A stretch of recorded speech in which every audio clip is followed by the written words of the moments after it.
Bismillahirrahmanirrahim.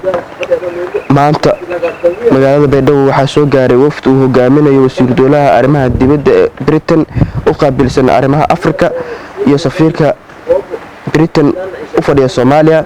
Waxay xarig ka jareen wafdiga iyo madaxweynaha dowlad goboleedka Koonfur Galbeed Soomaaliya xarun cusub oo loo qalabeeyay ciidanka militariga qaybta 6aad iyo ciidamada cusub meel ay ku tababartaan sida shiishka iyo xarumo kale oo qalabeysan. kadib madaxweynaha ayaa kulan muhiim ah oo qaatay saacado la qaatay wafdiga. kulanka ayaa looga hadlay arrimaha bini'aadanimada ee deegaanada Koonfur Galbeed ka jira iyo sidii kaalin muhiim ah ay kaga qaadan lahayd dalka Britain. sidoo kale Britain ayaa ballan qaaday arrimaha bini'aadanimada in ay kaalin muhiim ah ka siin doonaan dowlad goboleedka Koonfur Galbeed. sidoo kale waxaa la isla soo hadal qaaday arrimaha ciidanka.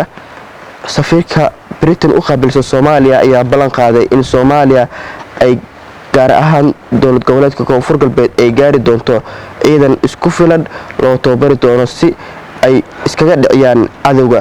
sidoo kale kulanka la isla soo hadal qaaday arrimaha horumarka deegaanada Koonfur Galbeed iyo mashaariicda sida loo dardargelin lahaa. wasiir dowlaha arrimaha dibadda ee Britain u qaabilsan Afrika ayaa ballan qaaday in mashaariic fara badan deegaanada Koonfur Galbeed laga hirgelin doono.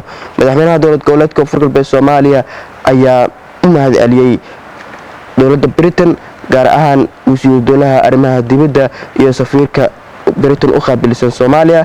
sidoo kale wuxuu ugu mahadceliyay soo gaarista ay soo gaareen magaalada Baydhabo ee xarun ah caasimad gumeel gaar dowlad goboleedka Koonfur Galbeed Soomaaliya. kulanka waxaa madaxweynaha kula wehelinayay agaasimaha guud ee madaxtooyada dowlad goboleedka Koonfur Galbeed Soomaaliya. waa mahadsantiin. wabillahi tawfiiq.